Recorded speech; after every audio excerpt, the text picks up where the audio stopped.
দেশে নতুন সরকার এসেছে এবং সেই সরকার নির্বাচনের আয়োজন করেছে।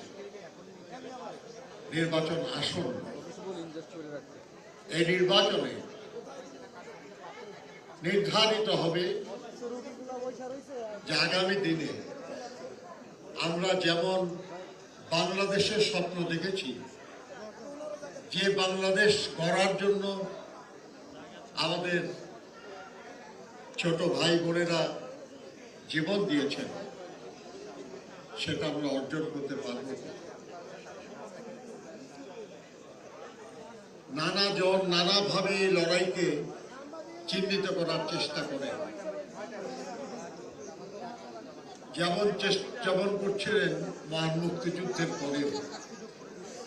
আমরা যুদ্ধ করেছি, কিন্তু যারা যুদ্ধে যায় নাই তারা বর্ণনা করার চেষ্টা করেছে যে যুদ্ধে আমরা কি চেয়েছিলাম। তেমনি ভাবে যারা 24-এর এই গণ অভ্যুত্থানে অংশ নিয়েছে তারা না এই গণ অভ্যুত্থানের আকাঙ্ক্ষা নিয়ে কথা বলেন এমন মানুষেরা যারা এই গণ অভ্যুত্থানে যুক্ত ছিলেন। আমাদের বিষয়গুলি মনে রাখতে বন্ধুরা আমার, যারা আজকে শহীদ পরিবারের সম্মানিত সদস্য এসেছেন, আমি তাদের আন্তরিকভাবে স্বাগত জানাই। আমি স্বাগত জানাই যারা সে লড়াইয়ে আহত হয়েছেন। তারা আহত হয়েছেন, তারা শহীদ হয়ে যেতে পারতেন, আল্লাহ তাদেরকে বাঁচিয়ে রেখেছেন। তারা আমাদের শ্রদ্ধেয় মানুষ, আমাদের প্রিয় মানুষ। তাদেরকেও আমি স্বাগত জানাই। স্বাগত জানাই তাদের পরিবারের সম্মানিত সদস্যদের, যারা তাদের সন্তানদের এই লড়াইয়ে উদ্দীপ্ত করেছিল।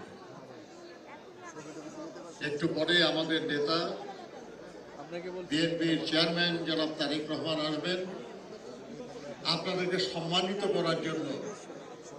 তার উদ্যোগেই এই অনুষ্ঠান। তিনি আপনাদের সামনে গুরুত্বপূর্ণ বক্তব্য রাখবেন। আমি পুনরায় আপনাদের স্বাগত জানাই, শ্রদ্ধা জানাই এবং আগামী দিনের গণতন্ত্র পুনঃপ্রতিষ্ঠা, অর্থনৈতিক মুক্তি এবং মর্যাদা সম্পন্ন একটি মানবিক বাংলাদেশ গড়ায় সহযোগিতা চাই। ধন্যবাদ আপনাদের সাথে। আসসালামু আলাইকুম।